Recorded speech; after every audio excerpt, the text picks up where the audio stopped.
Hello, and thanks for watching another episode of ARFCOM News, your source for the finest 2A propaganda brought to you by TNVC.com. Today I want to tell you about the top 5 victories for gun rights last year and how we're going to keep that winning streak going in the deuce-deuce. Coming in at number 5 on my arbitrary list are the 8 states which passed some form of Second Amendment sanctuary law last year. Missouri, Montana, Nebraska, North Dakota, Oklahoma, South Carolina, Tennessee, and Texas all passed laws prohibiting the use of state and local resources to enforce federal gun laws. Each of these 2A sanctuary laws are a little bit different, and in some cases, local law enforcement are only barred from enforcing new federal gun laws which are stricter or in conflict with state law, but they all reject federal overreach and fundamentally undermine the Fed's ability to enforce law. The ATF has only about 5,000 employees in all, of which only about 1,700 are actually field agents. It's simply impossible for them to enforce federal laws on their own. They rely on local law enforcement to conduct investigations and make arrests and then refer cases with federal charges to the AFT. They need local law enforcement to provide manpower for their task forces and fake stash house stings. Without local police to do the stepping, the AFT is nearly powerless to tread on you. Hey friend, it's dark half the time on this planet, so unless you got shiny eyes like Riddick, you're gonna have a hard time operating operationally unless you get night vision from TNVC.com. Number 4 on our list is the massive influx of new gun owners. Uncle Touchy and his secret basement wonderland have managed to convince Americans to buy almost as many guns in just the first year of his term as we did for the first years of both President Trump's and President Obama's terms combined. Nearly 36 million NICS checks were performed last year. As always, when I report NICS figures, it's important to note that it's not a perfect image of exactly how many guns were sold, because only one check is performed if more than one gun is purchased at the same time, and many states allow buyers to skip the NICS checks altogether if they present a carry permit. But any way you slice it, that's a lot of guns. More importantly than the new guns are the new gun owners, though.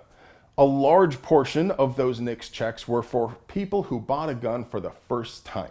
Just because someone owns a gun doesn't guarantee they won't stop voting for anti-gun politicians on both sides of the aisle, but it is way more difficult to bamboozle people with fear when they understand how guns work and what's actually involved in buying one. So let's all welcome these new gun owners and help them to learn safely. And if you see some boomer FUD bearing down on a new gun owner about to tell them to pull up their pants or how he carries a 45 because they don't make a 46, just tell him you saw somebody treating a woman with dignity out there in the parking lot. In all seriousness, please don't engage in gatekeeping and do everything you can to make sure these new gun owners have a safe and positive experience. They may have different political opinions than you do on other subjects than guns, and that's okay. In fact, it's a good thing. See, we aren't going to win this fight by convincing lifelong Democrats to vote for do-nothing Republicans.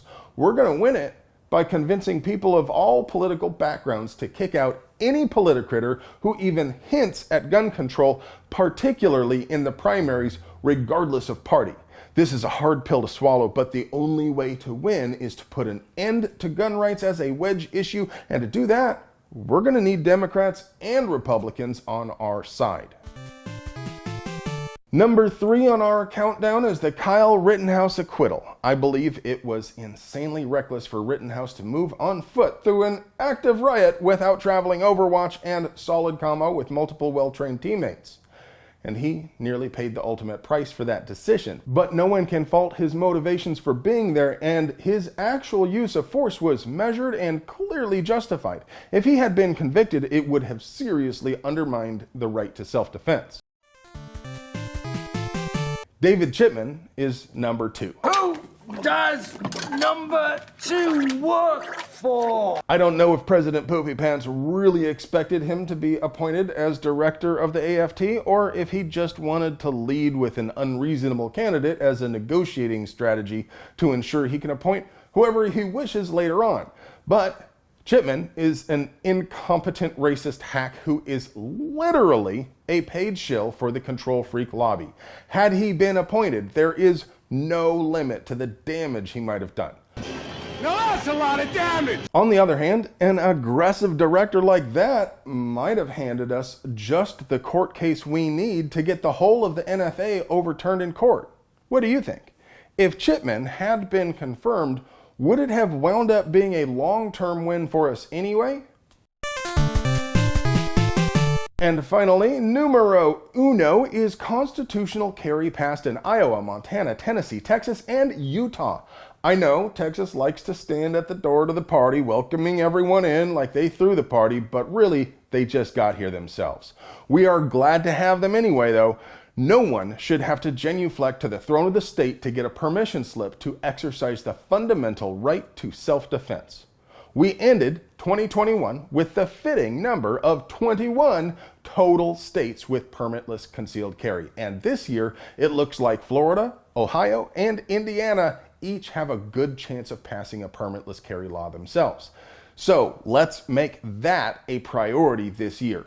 The more people who are realistically able to exercise their rights at the state level, the harder it will be to fool them into supporting federal gun bans. What do you think should be the top priority for gun rights advocates in 2022? Well, friends, that's all I have for you today. But before I go, I just want to take the time to remind you to please stop and check and see whether you're still subscribed to our channel.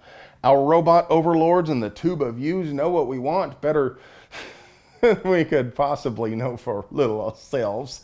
So they just go ahead and unsubscribe viewers from any channels they think are expressing wrongthink, just like this one.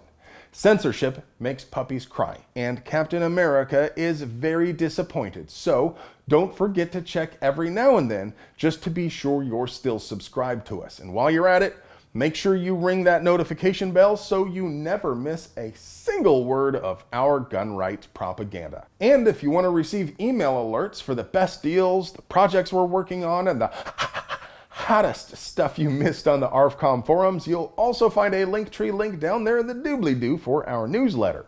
And remember, if you want to help us keep bringing you banger content like this, please support the folks who support us. Not only does TNVC.com give you night vision with that cool, refreshing, never bitter taste that goes down smooth, they also have mounts, lights, training, swag, and all sorts of gear to make you the bump in the night. I love you.